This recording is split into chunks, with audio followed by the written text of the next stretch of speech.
Award-winning political cartoonist and commentator Ted Rall is juggling multiple stories these days. There's the story of his own entanglements with the Los Angeles Times and how the LAPD convinced the paper to stop hiring him over a long-ago encounter with cops. And then there's the new book he's just published about Edward Snowden, called simply Snowden. Both stories are complex, but at least Snowden's is well known. The LAPD, LA Times kerfuffle has mostly been viewed through the lens of the Times itself and many gleeful right-wing websites. But in a nutshell, it all started in May of this year, when Rall wrote in the LA Times about an encounter that he had had with the LAPD over 10 years ago, where he was handcuffed and ticketed allegedly for jaywalking. He wrote that the officer in question roughed him up, and passers-by gathered, yelling at the cop. The description of the encounter was in the context of a larger story he was writing of how LAPD aggressively targets people for jaywalking. But then a month ago, on July 28th, the Times effectively fired Rall, saying that the LAPD contacted them, gave them a copy of the audio recording of that event over 10 years ago to prove that Rall was lying.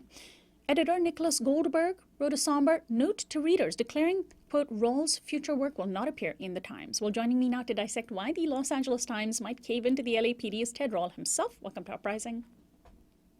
Thanks, Allie. How are you? Well, the audio recording of the incident, which is at the heart of why the LA Times decided that you, as a freelance writer that they were hiring, wouldn't write for them anymore.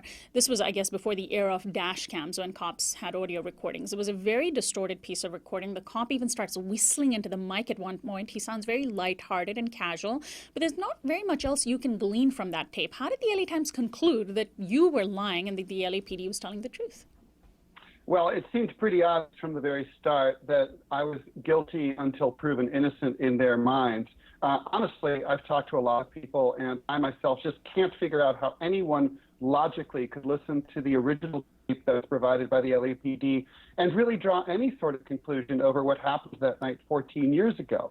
As for me, I think it's important for your listeners to understand that after the LA Times fired me, and did not do any kind of due diligence regarding the tape, I did what they should have done. I took it to an audio enhancement company, and I had the tape enhanced. And in fact, I was able to get some more data off the tape, including voices of the people yelling at the police officer, demanding that I be freed of my handcuffs and insulting him and him interacting with them.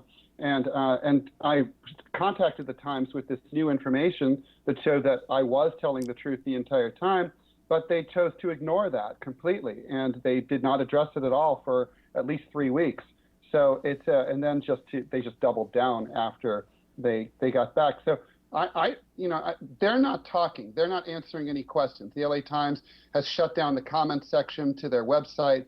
They're not answering reporters' phone calls. They are refusing to talk about their decision-making process, which did not involve the editorial board.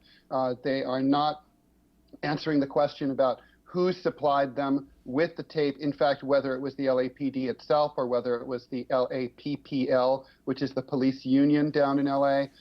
They won't answer questions about who received the tape at the LA Times. So they're not really acting like a newspaper. They're really acting more like a corporation that's refusing to answer questions after they know that they made a mistake and are possibly in a pre-litigation place.